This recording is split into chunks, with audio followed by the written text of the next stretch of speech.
आज आपण नवरात्रीच्या उपवासासाठी लाल भोपळ्याची, ज्याला आपण काशीफळ म्हणतो, त्याची खीर बनवत आहोत. त्यासाठी लागणारं साहित्य: हा लाल भोपळा किसलेला, त्यानंतर हा पिस्ता, हे बदाम, ही विलायचीचे दाणे, ही काय म्हणते याला, जायफळ, आणि हे चारोळी, आणि गरजेपुरती तुम्हाला जेवढी चव लागेल, गोड व्हावं लागेल तेवढी साखर, दूध आणि तूप. चला रेसिपी. कढई गरम करून घ्या, त्यात थोडं तूप टाका. यामध्ये आता विलायची पूड टाकली आपण. थोडं जायफळ किसून टाकायचंय त्यात. सगळे ड्रायफ्रूट जे आहेत, म्हणजे बदाम, पिस्ता, चारोळी,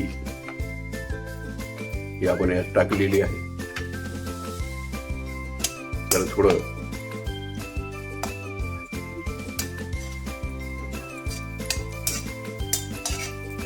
तुपात परतून घ्या. यामध्ये आपण जो किसून घेतलेला भोपळा आहे, किंवा काशीफळ म्हणतो, किंवा लाल भोपळा म्हणतो, तो यामध्ये टाकायचा.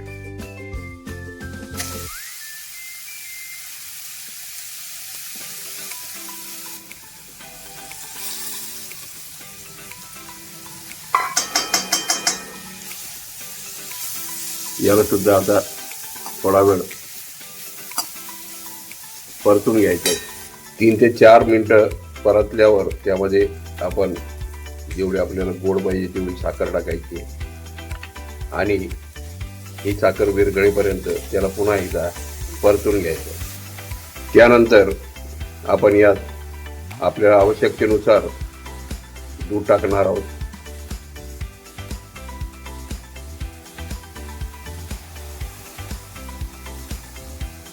त्यात मलाई सुद्धा टाकलेली आहे. आता हे एकजीव होऊन थोडं घट्ट होईपर्यंत, आणि उकळा येऊन थोडं जेवढं आपल्याला पाहिजे त्याची कन्सिस्टन्सी, तेवढं आपण त्याला हलवून घेणार, आणि नंतर आपली खीर तयार. आता उकळा आलेला आहे आणि दूधही आटलेलं आहे. तर आपली ही खीर तयार झाली. त्याला आता थोडं पिस्ता, बदाम यांनी गार्निश करायचं, आणि खाण्यासाठी आपली ही खीर तयार, जिला आपण काशीफळाची किंवा लाल भोपळ्याची खीर म्हणतो, ती उपवासासाठी तयार.